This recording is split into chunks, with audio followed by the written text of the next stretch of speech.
The recording has started. All right, thank you. Welcome, everybody. It is November 13th, 2024, approximately 2:06 p.m. For our monthly towing task force meeting. We'll go ahead and start with the roll call. John Connolly, do not see him yet. John Hahn, I believe we have a sub for him, Sergeant Heathrow. Yeah, I'm here, and Captain might be here a little bit later for the meeting, but I'll start. Understood. Thank you, sir. Jennifer Henson, I actually just got an email from her that she was feeling under the weather. She will not be present today. Jim Howes, I believe we also got an email from him that he was not going to be available. Mike Padilla, don't see him yet. Dr. Pierce. Here. Thank you, sir. Officer Prunsky, don't see him yet. Brandon Rich, don't see him. Jeffrey Reister, don't see him either. Nathan Riley, that's myself, I am present. Joyanne Rusha, I believe we got word from her she was not going to be available. Edward Schoenheit, also not present. And Seth Thomas, Isaiah, also don't see him yet. All right, well, let's go ahead and start with some administrative items. Well, actually, before we get to that, hold on, let me pull up the agenda here. Before we get into our agenda items, we're going to go ahead and first start with our discussion point 4 on the agenda, which is discussion on the towing task force reboot. That is something that's an initiative that's being pursued by the PUC's director, Rebecca White, and she is present. I'm not sure if you want to just go over, we circulated a statement that she had put together, I believe 2 weeks ago, to the entire group. So you may have already seen that, and I think we already received a couple of responses to it. But I wasn't sure, Director, if you wanted to just jump in and provide some additional commentary or whatever you want to do. Go for it. All right. Yeah. Thanks, Nate. Hi, everyone. So for those folks I don't know, which is quite a bit of this group, Rebecca White, I'm the director of the Public Utilities Commission. I've been in this role a little over a year and a half. And yeah, I did want to join today to get some of your thoughts on how we might, we're calling it reboot, but make some changes to the towing task force to hopefully increase participation a bit.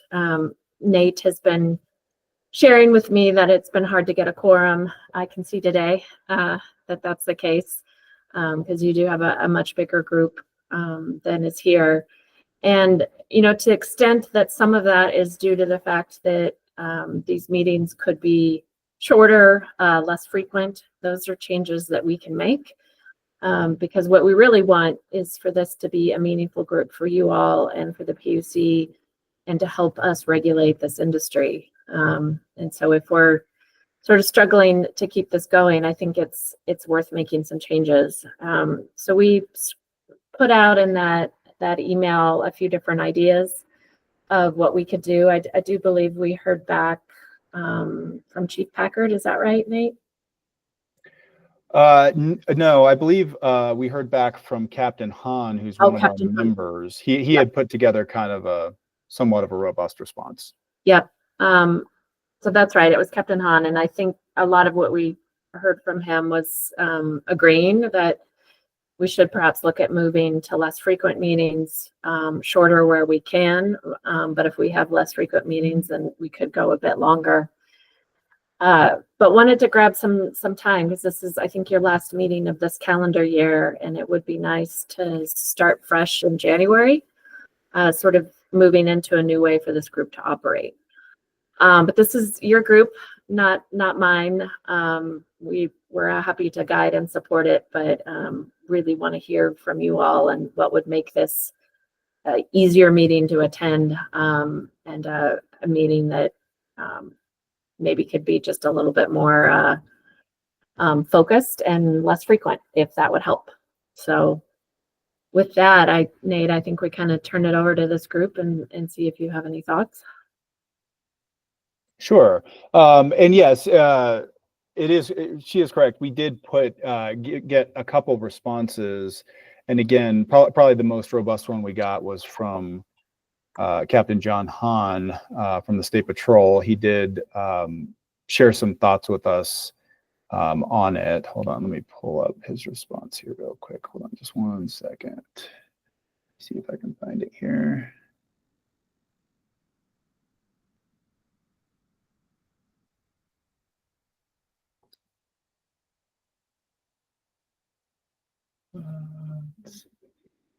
Thought I had it accessible, but I'm having trouble finding it. Anyway, but yeah, he essentially shared his thought about, yeah, he thought less frequent meetings might be more appropriate for engagement and, again, better, I guess, agendas that hit on, you know, topics people wanted to talk about, and things like that, and maybe even what we've kind of already talked about in a few previous meetings, which is kind of putting ourselves into smaller groups to tackle certain issues. I know I've mentioned previously there's a handful of topics that I think this group could pursue. And again, instead of, you know, tackling it all together, you know, kind of siphoning that up into smaller subgroups within the overall board could be helpful and could kind of help streamline things a little bit. Hadija, did we get any other? I think we got at least one other response, didn't we? Yes, we did. It was from Joanna Rusha. And in her comment, she had indicated that the less frequent meetings, she said, I think that less frequent meetings and work groups would make it more efficient. And she's also open to what staff needs. Yeah, no, yeah, I think I remember that. And I believe it was something about, something about, yeah, she's often relayed her willingness to participate in, you know, these smaller subgroups and do you know, some additional research and things like that on some of these topics. So we appreciate her making herself available for that. So we definitely appreciate that. Yeah, just speaking for myself, I'm not opposed to, you know, meeting less frequently, but I also don't want to run into the same issue where, again, people are not electing not to attend. One of the ideas that I had actually that I thought was a pretty decent one was maybe having a situation. Oh, we got another one of our members coming in. Oh, make it 2. All right. Welcome, Mr. Schoenheit. Good to have you here. And Mr. Reister as well. Thanks for coming. We appreciate it. We were just in the midst of a conversation. The PUC's director, Rebecca White, was just sharing the intent to kind of do or suggest or recommend a towing task force reboot starting first of the year, where we kind of focus in more on our activities. Maybe meet less frequently. Basically, some of the same points that were brought up in the statement that we circulated on the director's behalf about 2 weeks ago. Hopefully, you both saw that, and we're just kind of discussing some of the substance of those ideas, as well as, you know, some of our own. But anyway, back to my idea. We have the statutory authority, and I know we mention it when we send out our reminder emails, that we have the ability to designate a representative to come on our behalf and essentially represent us in these meetings if for whatever reason we aren't available. We have noticed that this is not something that is typically elected very frequently to be used, even if people are unable to attend. But it is something that is there and is available. Even today, we have one of our members being represented by a designee, and that's all totally fine. And they essentially carry the same powers as the member had they been present. So they can still vote on things and all of that. So because of that statutory ability, one of the ideas I had is that we could actually require people to pick a person to do that. And so it doubles the chances that one of the 2 people would be available during these meetings that we schedule. And again, I think that's all the more important, considering if we're going to be reducing the amount of times per year that we're meeting, you know, quarterly, for example, we really got to make sure those meetings are attended in such a way that we do have quorum, that we can conduct business, that we can do what we need to do in those meetings. So that would be my suggestion, is that if we are going to be moving towards meeting less frequently, again, I'm not opposed to that, but I want to make sure that those meetings are fruitful and we can get done what we need to do during those meetings. So that was an idea that I had. Obviously, we can continue to collaborate on the meeting schedule. I know our kind of typical routine, dating back to early 2022, has been the second Wednesday of the month at 2 p.m. That has been kind of the standard. I don't know that we've really deviated much from that over this past almost 3-year period. But obviously we're open to suggestions if maybe as we've had new people come in, or whatever the case, we're happy to schedule that. I do like the idea of a similar cadence, especially when we were doing this on a monthly basis. But if we're going to be reducing the meeting count and doing it less frequently, that probably becomes less important, and we can kind of do it when everybody is available. I know we've done that in the past. But anyway, I'll stop there. If anybody else has any thoughts, especially maybe some of our new members, feel free to jump in. Yeah, and for those folks who just hopped on, my name's Rebecca White again. I'm the director of the PUC. I wanted to join today because I'm sensitive to the fact we haven't had quorum for this group, and wanted to partner with Nate and you all to think about how you want to change it. And we'd sent out an email a month ago or so and got a couple of responses, but if we could just open it up to you all and get your advice on what you think would make this a better group for you all to join and help us make a difference in the towing industry.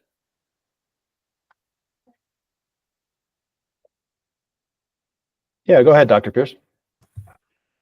I think I sent Nate, you and Hadija some comments on this topic, but I think my email was before the request letter went out. So my comments in my email may not have been forwarded, but I would like just to recommend something close to the reboot suggestion, which is for us to meet quarterly as a task force, but during those quarterly meetings, have them oriented towards setting up agendas and projects for subgroups to engage in, and voting on those subgroups recommendations when they come up. And so structure the main meetings roughly that way, and then have these subgroups really much more focused on particular problems we want to solve and goals we want to achieve, so that we've got more of a clear goal for each meeting and an endpoint we're trying to achieve. So one of the examples that has been mentioned here is an alternative to the CPI, which I think everybody has been receptive to, but we haven't had the meeting structured so that we're going to try and figure out how to get that alternative suggestion in place, and we haven't really set up a timeline where we have an endpoint we're going to try and achieve. And from my perspective, there's also some unfinished business that our prior report to the PUC just really didn't address. I believe we kicked the can on making recommendations for changes in the rates, basically because we didn't have enough information to say increase or not. And that was the basic point we had landed at before we submitted that report. And I am still keen on us actually going back and trying to submit recommendations for rate changes, and have that as being a major goal of the task force. And then there was another aspect that I think we did not do as a committee, which was to analyze the difference between consensual rates and non-consensual rates and their relation to each other as kind of a way of assessing the fairness of the non-consensual rates. So the towing industry members have, I think, rightly pointed out that that the two rates are different because they come with very significantly different costs and business operation requirements. But we never really, as a group, started looking into that and trying to analyze the difference in rates to figure out what is contributing to all of the additional costs. And so whether the hook fee, for instance, is one that is comparable to the hook fee for consensual rates. And we also didn't get to any of kind of an endpoint where we could actually use consensual rates as indicators for the hook fee for non-consensual rates as a kind of a disciplining of the rate structures currently. So we never got to that point. We basically just had a write-up from John Connolly, who expressed the towing industry point of view that the two rate structures are very different because they have different costs. But we left it at that, and it wasn't really an analysis. And I think we are still in need of doing a real analysis in order to fulfill our mandate. So those are a few of the subcommittee tasks that I think it would be worth pursuing, but have them structured so that we have clear endpoints that we're going to try and achieve within these subcommittees, bring those subcommittee recommendations to the larger task force for votes, and work on those. So those are my thoughts about how this would be structured better, because that would give a lot more sense of why it's important to attend, that if you don't attend, you're not going to have your voice heard within these particular task groups. And so there's a lot more incentive to attend and a sense of progress in attending. Awesome. Yeah, thanks for your thoughts, Dr. Pierce. We really appreciate that. Anybody else have any thoughts? Yeah, how you doing? Ed Knight. Yeah, I think that the quarterly, would work well. I hear what you're saying about as far as trying to maximize participation and making sure there's representatives there if the meetings go to, quarterly as opposed to monthly. I don't know. I'm sure potentially a lot of it, as far as the folks logging on and getting to the meetings, potentially has to do with conflicts because we're all running second, third jobs, in meetings and things like that.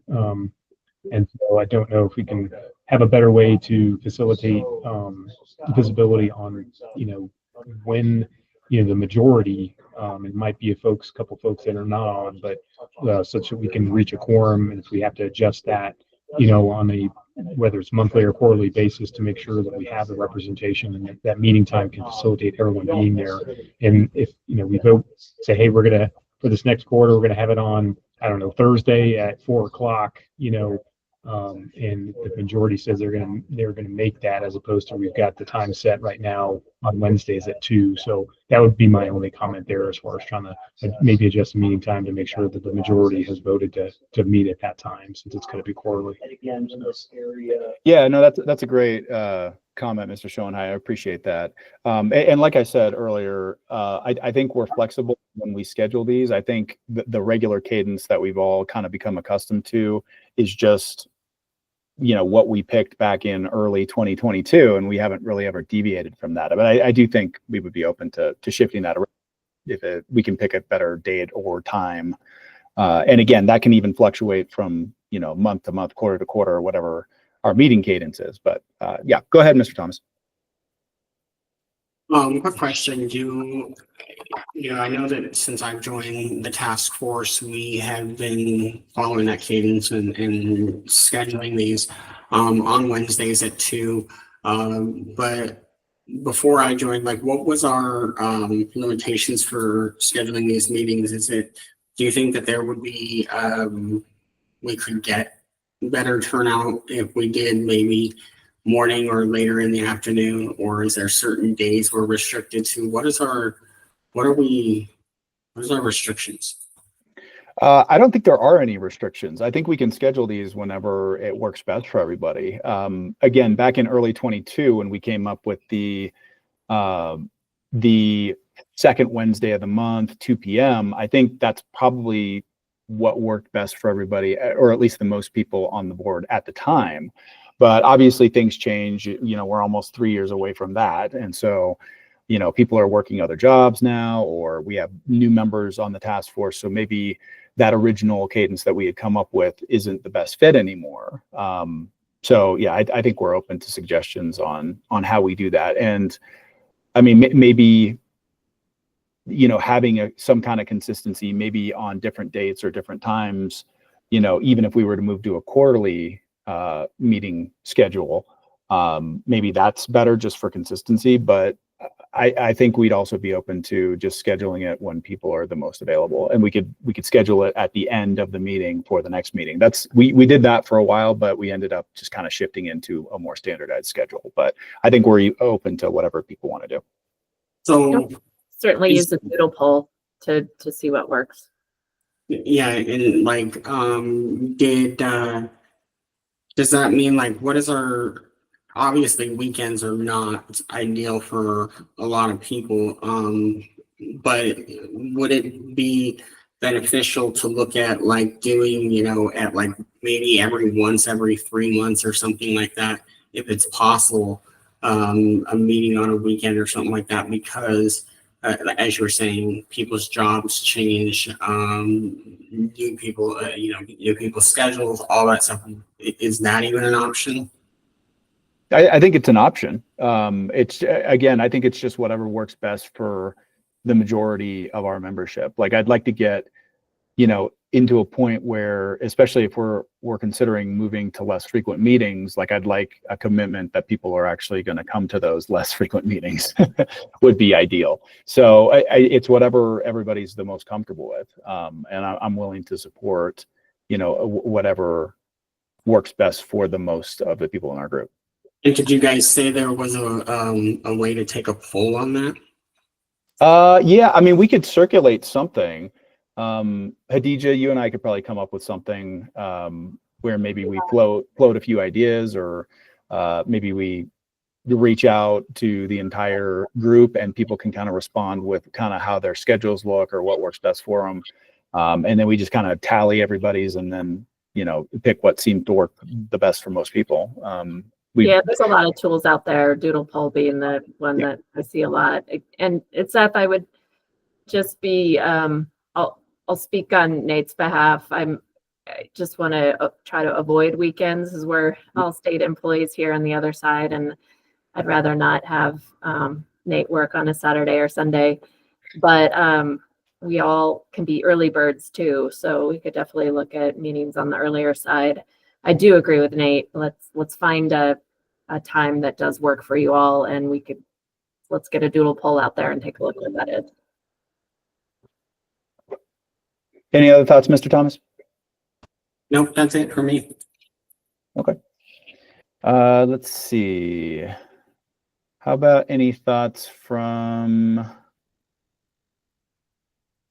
how about Mr. Reister? Do you have any thoughts on any of this? I know you're busy over at the AG's office, but any thoughts on all the reboot ideas? I know we circulated a copy of the director's statement on some of these ideas. Any thoughts?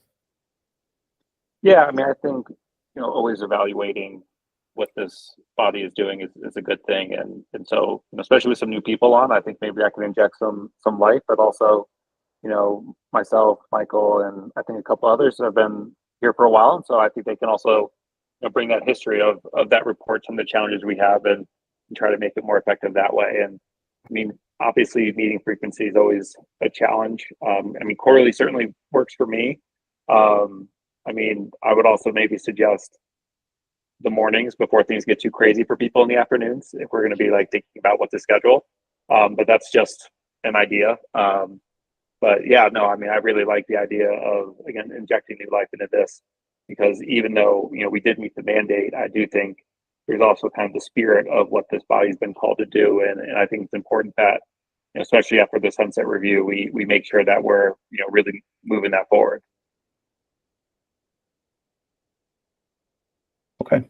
Thank you. All right. And then Sergeant Rowe, I don't know if you have any, I don't know if you're aware of the captain's schedule or, again, I know you've joined us a few times on his behalf. So do you have any thoughts on any of this? I know Captain Hahn kind of shared his thoughts, but I wasn't sure if there was anything you wanted to expand upon.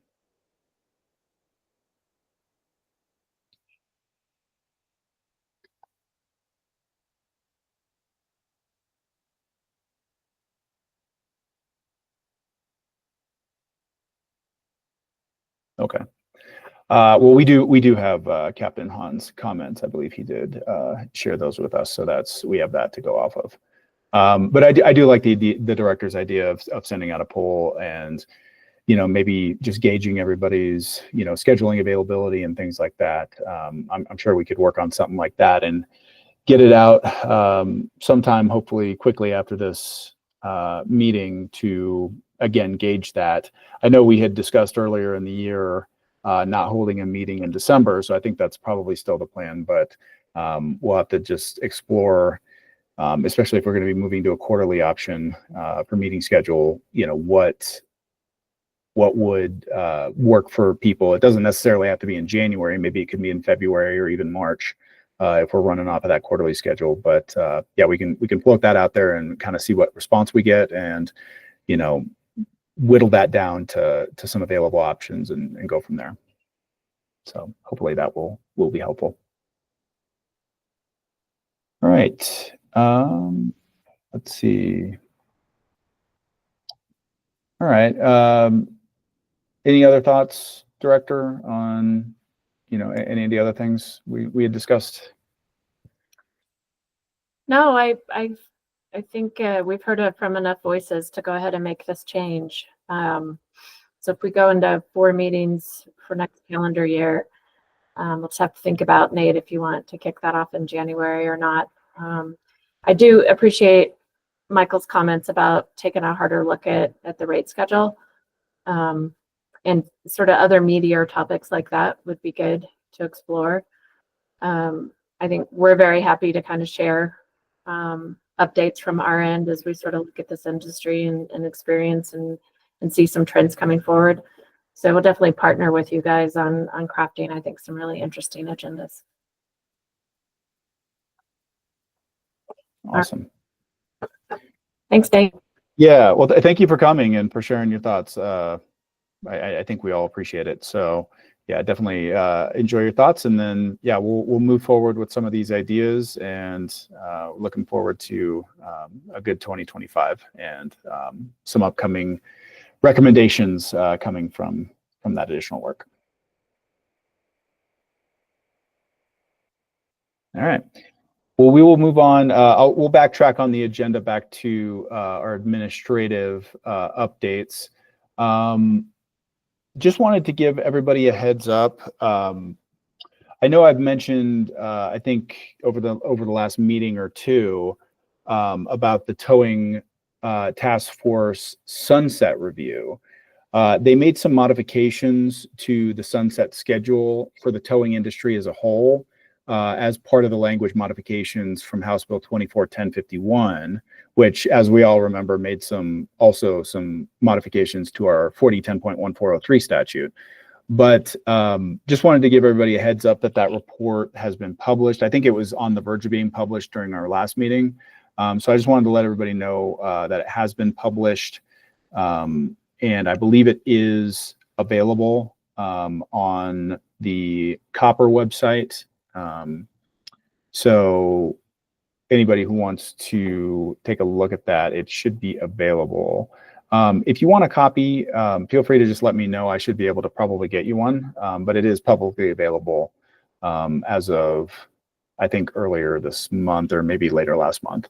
So if anybody is interested in reading what that report says, it's, I think, a few pages long. It's part of a bigger sunset review report that's like, I think it's like 20 pages, and a couple of those pages are allocated to our group. So if anybody's interested in that, just let us know, and we should be able to get you a copy if you want to look at it.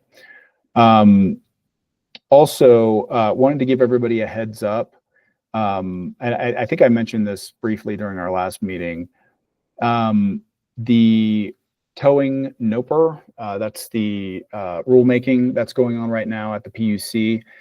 It does admittedly make some small modifications, not any big overhauls or anything, but some small modifications to Rule 6511. That's the PUC's towing rule that governs fees and charges, including for non-consensual tows. And there was a small tweak to in the proposed rules about the release charges for personal property.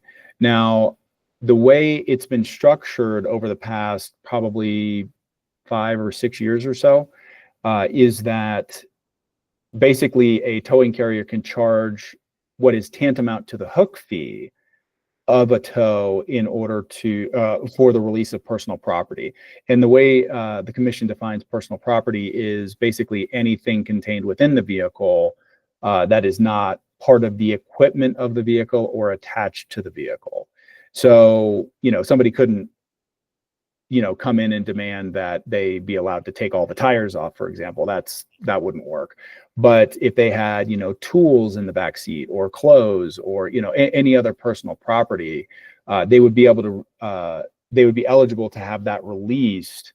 And for certain types of tows, there is a fee associated.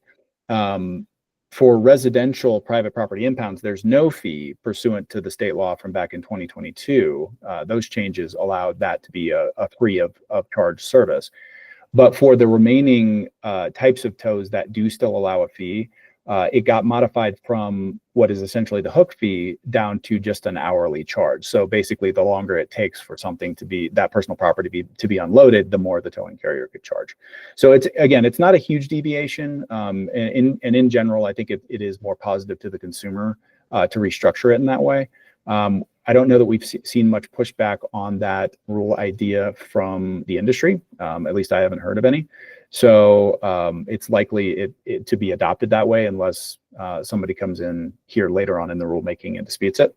But just wanted to float that out there.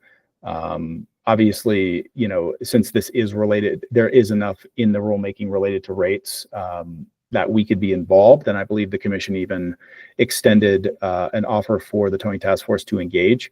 Obviously, I think we'd have to have a quorum to make that decision to engage. But anyway, just wanted to float that out there again, that rulemaking is still going on. And then, as I mentioned earlier, I think our plan was to skip the July and December meeting. And again, if we're moving to a more quarterly schedule, that's a little more similar to that. So we won't plan to have a meeting here in December. And again, we'll be sending out a survey of some kind to everybody in the group to kind of get a feel for what you want next year's meeting scheduling to look like. All right. I think that I think those are all the administrative updates that I had. So kind of in keeping, moving on to discussion point 5 on the agenda, kind of in keeping with, having this towing task force kind of be revoted and starting fresh at the turn of the year. I guess I'd like to talk a little bit more about the plans for 2025. So I guess maybe kind of spitballing a little bit our goals for what we might like to accomplish. Obviously with a lesser meeting cadence and trying to really pack as much work and good discussion into those meetings that we are going to have as possible. I guess what would everybody like to see happen? Obviously our goal is to provide recommendations to the commission, but like how might we want to approach that? So feel free to jump in and share any thoughts you have about that. I'd probably just throw one out there is if there are particular cases that that have come up that the commission has had to review, that we can maybe get a little bit of visibility on those particular instances where there's been problems, conflicts with some towing operations or fees that have been charged, or any cases like that might not be in the legal realm, but something that we could review to provide input back. to the commission itself. So we have better visibility as to what issues are potentially, they're looking to either legislate or they're dealing with, and provide input back from us as the, kind of the industry, I guess. Okay. So, I mean, the way we would approach that, do you think, and obviously we have cover under the statute to engage with the commission on, again, kind of collaboration on certain types of investigations, as especially in regards to, investigations that involve overcharging. So would that, do you think the best way to approach that, Mr. Schoenheit, is to, I guess, solicit the commission to be a little more engaging on those types of investigations, maybe asking for, that information or details regarding those instances so that we can kind of, mull it over on our own and then provide feedback? Is that kind of how you see it happening, or did you have another idea? Yeah, no, that was pretty much it. Okay. Gotcha. Okay. Awesome. Thank you for that. All right. Any other thoughts, maybe on, trying to put together a report or something like that? Anybody have any thoughts on that?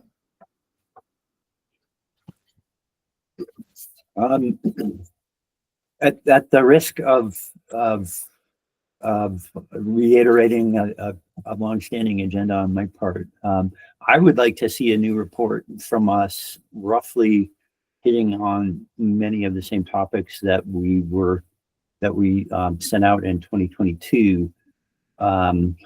What I would really love to see the task force doing is to have a survey set up so that we have data being collected, and I was hoping for Director White's input on this as well, but it would really love to see us collecting information as part of the annual registration process or licensing. I forget which it is, and so really looking at the kinds of factors that would help us as a task force have the data we need by which to think through our rate recommendations.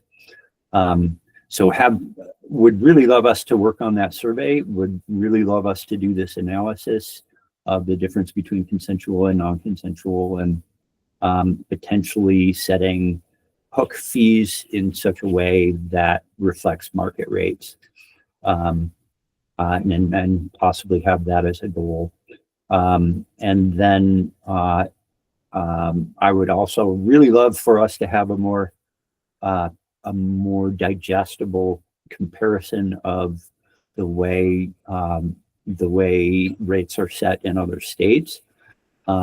Nate, you did I think a wonderful amount of research on this, but one of the frustrating parts of it is that it's so different from state to state, and it seems to me like that's quite a task to put together a chart that gives us a sense of the differences, but nonetheless, I think it will help us very much having a chart of some sort that we can use as much as possible to get close to apples like comparisons, to the extent that's possible. So those are some goals I would really love us to see us do. My sense of doing it well is I'm worried that we could do it even in a year. And I'm also worried that this is something that's doable by us without significant assistance from staff. So those are my thoughts of what I would like to see us do. Sure. Yeah, no, and I agree with the director's comment. These are good ideas, Dr. Pearson. We appreciate the feedback. On your first point, in regards to, the survey, I'm sure, the people on the board who were around back in 2022 remember when we did the survey that was linked to our first report. And, we spent a lot of time putting together the questions for it, and, staff took a lot of time sending them out and receiving them back and aggregating the data into the spreadsheet. And this is all up on the Towing Task Force website, you know, all that work that was done. But even at the end of all that work, you know, we saw, you know, probably not even a 10% return on the data that was requested. So basically only 10% of the towing industry or less actually responded in a way that we got usable data that we could plug into those models. So it was good. I mean, it was something and something we could use. But the good part is that, you know, this was something the commission was considering after this group did that survey. So the commission was kind of going down the path of trying to figure out if that's something we could do, like you said, associated with the registration, with the permitting process.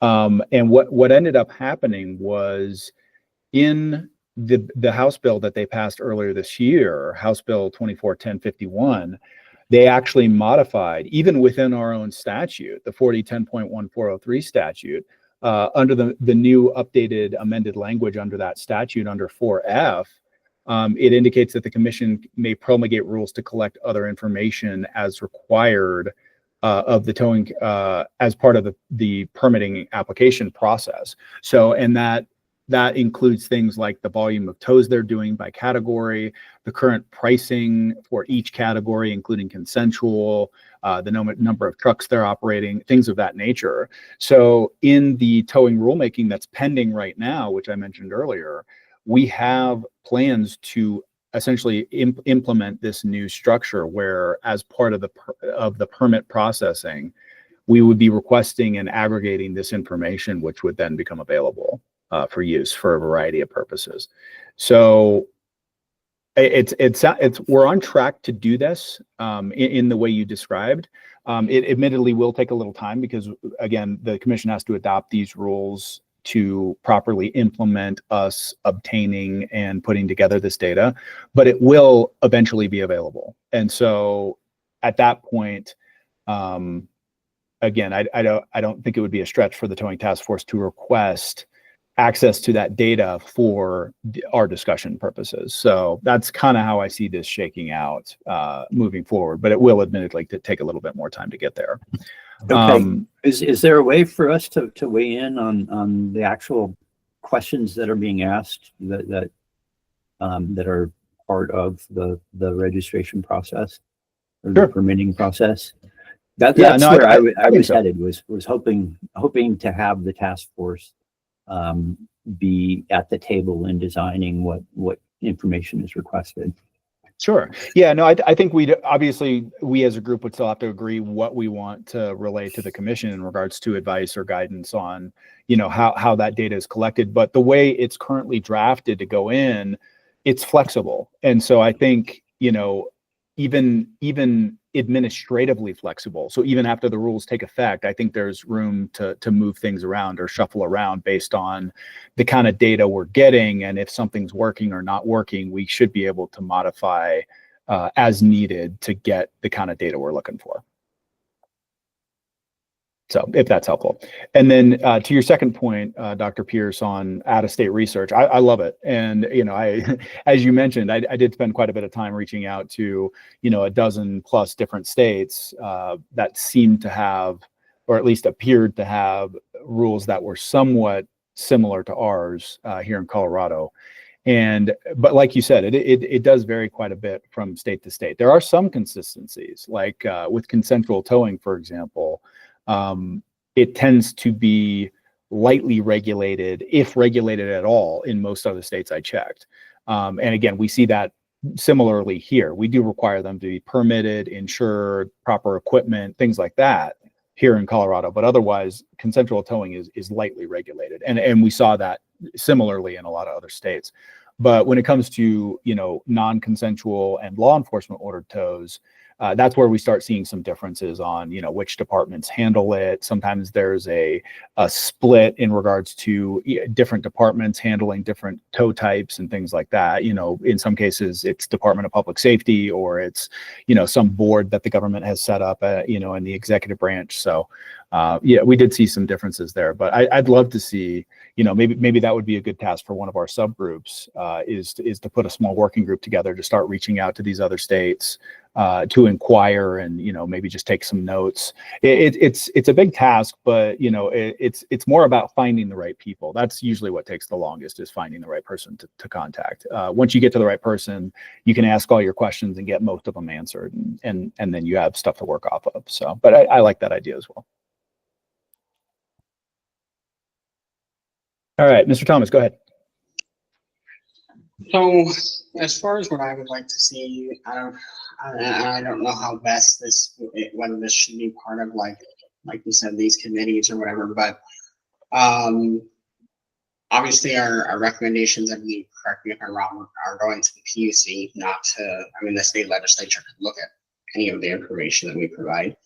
But I do feel that the current updates to the law, as well as impacts from previous years, have a lot of impact, not just on in a variety of factors. For example, I've heard from people who are in low-income housing that experience burdens or hardships or challenges with their apartment communities being compliant, and how they're compliant with vehicles in their apartment communities, parking lot and stuff like that. And so I think somewhere in all of this, I would like to have something included that talks about the impact of these laws and how they affect, because not only low income people, but regular apartments as well as businesses, because there's a mix of residential and retail within our state that share parking lots and things like that. And I think these laws have some impact, and I think that we're starting to feel the effects of those laws. And I think that would be beneficial to not only communicate to the PUC, especially when it comes to considering things like, rates and stuff like that, but also if anybody at the state legislature level wanted to have that information. Does that make sense?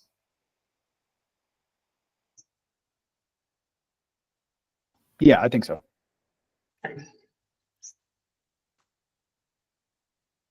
Any additional thoughts, Mr. Thomas? That's it for me. Okay, thank you. All right. Any additional thoughts on goals, things we might want to accomplish next year?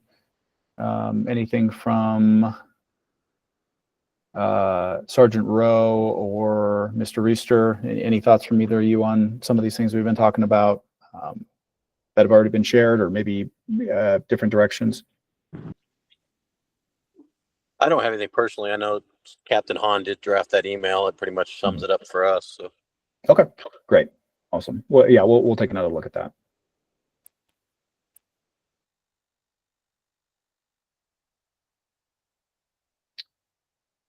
All right. Let's see. So good thoughts, good discussion. Appreciate everybody's commentary on that. Moving on to our discussion point 6, legislative towing reports. So again, this links back to our 4010.1403 statute. It's seen some modifications over the past 5 years. And in fact, the reconstruction of this group, of the towing task force, was the result of a bill back in 2021. It was House Bill 21-1283. And one of the things that added, in addition to reconstituting the task force and adding additional members and everything that it did, it also added a annual reporting requirement for the PUC to do. At first, as part of that initial bill, it was kind of a fairly generic report. I think it ended up just being a page long. And that page, actually, hold on, before I elaborate any further, I saw Captain Hahn just joined us. Captain Hahn, we've been kind of discussing how we want to kind of start fresh as a group starting next year.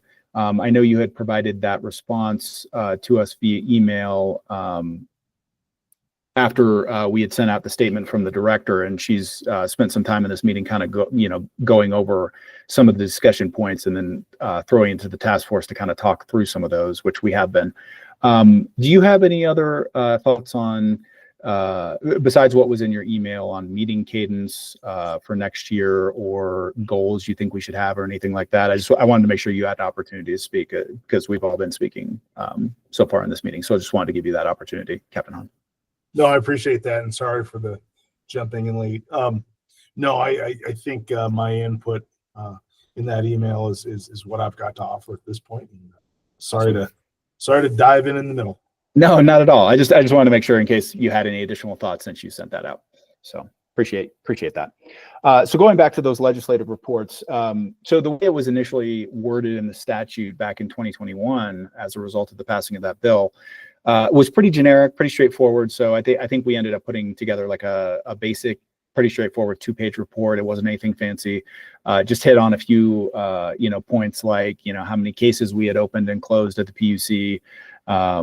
Things like that. It wasn't too robust. It was pretty simplistic. But as part of House Bill 2213-14 that they passed back in 2022, the big bill, that one really reconstituted what that report is, and it hits on a lot of additional points, including what the towing task force most recent recommendations are and what the commission has done to respond to those. And so, but even just beyond that, in regards to the data we're providing, it's, how many cases were opened, how many cases were closed, how many refunds were secured, what kind of enforcement we were doing, what enforcement ties to which towing carriers, how many towing permits we issued in a given year, how long it's taking us to close cases. All of these different data points are being covered now. So when we did that report in 2022, after that bill passed, it was a very robust report. It's a lot more involved, a lot more detailed, a lot more substance than had been in that initial 2021 report. And we did it again last year in 2023. We're currently drafting the 2024 version of that report, which is due on December 1st, and all subsequent or previous years have been due on the 1st as well via the statute. But I just wanted to let everybody know, because we do make those reports available on the website, the PUC's towing website. It's just on that main towing landing page before you go into all the subpages, like for towing carriers, for consumers, and then our website, the Towing Task Force report. But they are available on that landing page if you ever want to read through those. The reports are about a dozen pages long. And then there's some exhibits that kind of really whittle down some of the enforcement that we're doing and things like that. So I just wanted to share that with the group, just to let everybody know that those are available if you want to review them. It's all, transparent information anyway. Anybody can reach out to us and, try to figure out how many cases we're closing in different industries and stuff like that. We try to be as transparent as possible at the PUC. So just wanted to share that was something that was available if anybody was interested. So 2 previous reports, those bigger, larger reports. And again, we're about to draft the 3rd one. So feel free to take a look at those if you're interested. Okay, so that takes care of, I think, our first 6 discussion points. So moving on to our open discussion. So any additional thoughts on anything we've talked about today, or anything else that's on your mind, stuff you've heard about, in the last month? Feel free to jump in.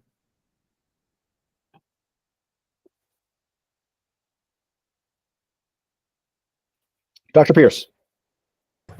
In part, just following up on Mr. Thomas's comments about just trying to find out a bit more about the impact of towing on different communities. I was curious about this towing report and whether or not there's the kind of information where we could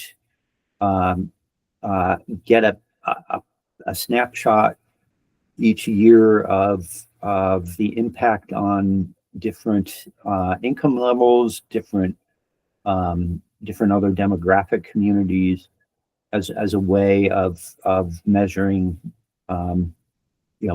what is the impact on these communities that are oftentimes the folks with the least amount of incomes that can potentially be significantly harmed by a tow. I think that would be a really wonderful set of data to gather, but I don't know if that's easy enough to collect, and was just hoping to find out more about this report and whether that kind of data is available for that report. Yeah, that's interesting. And a good conversation point. So, in regards to the report itself, the one I just mentioned, these legislative reports, while it does kind of drill down and indicate the number of cases that the PUC is working, the investigations we're working involving these towing carriers, that's all very well fleshed out in these reports. And again, there's even an exhibit where you can go down the list of all the towing carriers we permitted in the last year, whether first time coming in, new applicants, and also, towing carriers who already existed, who are renewing their applications. That data is already all in there. And then we pair all the investigations we've worked involving all these towing carriers into this chart, into this exhibit. So you can essentially look up a particular towing carrier's name and see if they had any cases in the last year, and how many cases they had, and what enforcement we did as a result. Like how many violation warning letters did we issue? How many CPANs, civil penalties, did we issue? Things of that nature. In addition, another data point within this report is the category of the violation, the concern related to that particular tow. So you can kind of start to get a feel for what kind of enforcement's being done. But to your point about how do we then attach that to, some of the equity issues and things like that, that is something that we are exploring less through that report and more through our initiatives and our ideas and some of the goals we're pursuing through the SB 21-272 stuff. So that's where we're pointing that. And we are doing some work in the background, maybe not something that would show up in a report like that, but data we're trying to aggregate and collect and kind of organize so that we can apply it to those overlays, to those, disproportionately affected communities, tools that are slowly but surely becoming available to us. So yeah, it's definitely something that is on the commission's radar for sure. It's something that may not show up directly on a report like that, like the one I mentioned that's going to the legislature, but it is still something that we're trying to put together through other means that hopefully would then become transparent at some point.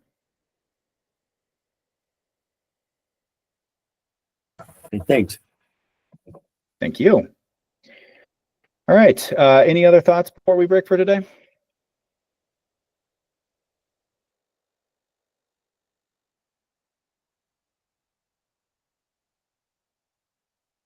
All right. Well, I appreciate everybody being here today, and thanks for all the commentary. Thanks again to the PUC director for coming here and speaking with us and relaying some of these ideas, on how to really get this group more involved and moving forward in the right direction. Starting here at the turn of the new year. As we mentioned before, we'll be sending out a survey probably within the next month or so. So keep an eye on your emails for that survey. We'll get a feel for what people's availabilities are looking like.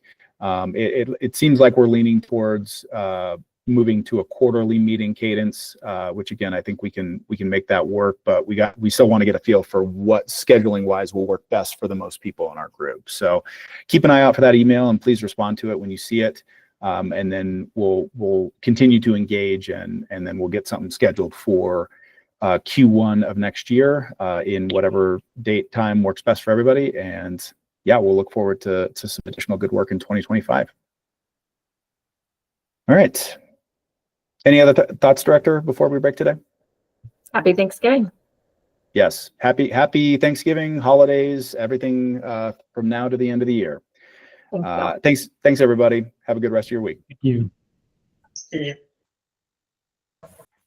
Thanks.